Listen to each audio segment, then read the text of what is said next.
magaaladii Soomaaliyeed ee Talyaanigu ka heli jiray dhaqaalaha ugu badan iyo halkii ay ku dambeysay. waa magaalo kulansatay taariikh, ilbaxnimo iyo istiraatiijiyad alla samee ah.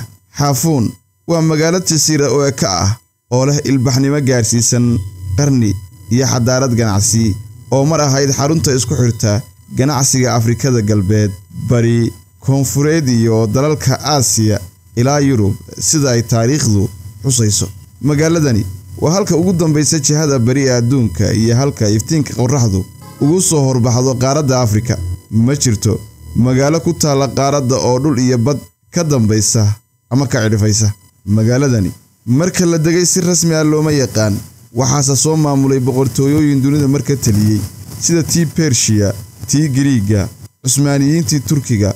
mid kasta oo ka mid ahna waxay magaaladan u taqaanay magac gooni ah. taariikhdeeda faca weyn ayaa Xaafuun ka dhigaysa mid la majeerto.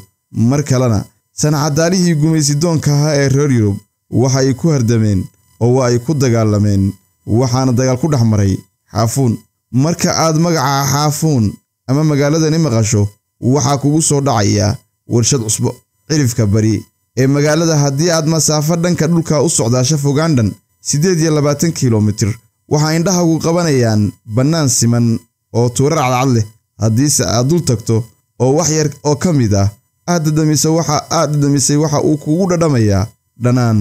tani waa cusbad samee ah oo ka dhalatay markii biyaha badda loo leexiyay dhul bannaan, kadibna loo adeegsaday walxo iyo kuleel qorraxda, taasoo sababtay in biyuhu uu baxay mooyee baaqigii haray ay isu rogaan cusbad nadiif ah. wax soo saarka dadka halkan ka shaqeeya waxa uu ku beeqaamsan yahay tabartooda, maadaama aysan haysan qalab caawiya iyo imkaaniyad u sahla inay cusbo xaddi badan soo saaraan si ay dhoof u gasho. taariikh ahaan Soomaalida Xaafuun ku nool awooyaashood waxa ay heleen fursad taa ka bedelan, fursad ay deegaankooda kaga dhigeen meesha koobaad ee adduunka ugu horeysa ee cusbo laga dhoofiyo. waxaana aqoonsiga la siiyay sanadihii 1930 ilaa 1932. laakiin nasiib darro, iyaga laftoodu waxa ay shaqaale u ahaayeen gumaysiga Talyaaniga oo gumaysanayay deegaanka. wax yar kadib dagaalkii koobaad ee adduunka, Talyaanigu waxa uu xaqiiqsaday in gacanka Xaafuun oo leh xeeb dheer oo ku taala dhinaca bariga ay tahay meel ku habboon in laga sameeyo warshad bilix. qorshaha dhismaha warshadda cusbada ee Xaafuun waxa uu bilaabmay sanadkii 1922 waxaana la dhameeyay 1929.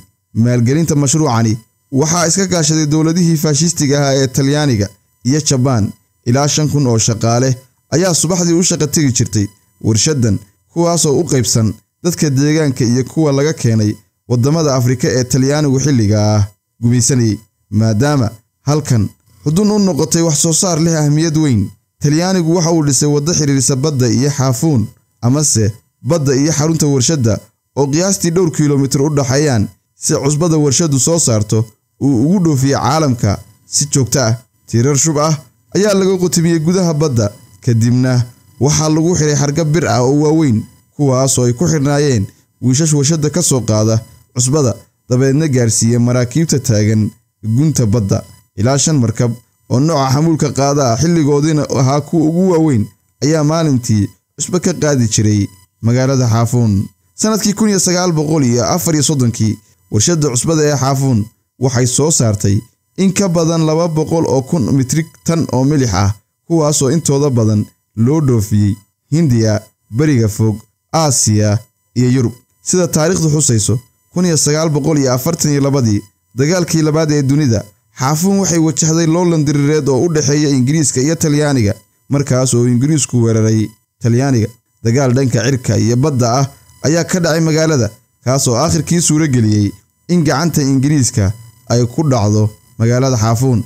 warshadii cusbada ee Xaafuun ayaa ku burburtay dagaalka, iyadoo sidoo kale Talyaanigu uu Xaafuun ku hirgeliyay warshadda biyaha macaan soo saari jirtay. waxa kale oo Talyaanigu Xaafuun ka dhisay xarun karanto, iskuul, cisbitaallo iyo kaniisado ay dad shaqaalaha ah ee ajaanibta ah daaquudkooda ku caabudaan. waxaad igala socotaan juqraafi. haddii aad nagu cusub tahay, fadlan boga follow saar. haddii aad nala socotayna like iyo share bay isugu dar si uu u gaaro saaxiibo badan. nabaadiino.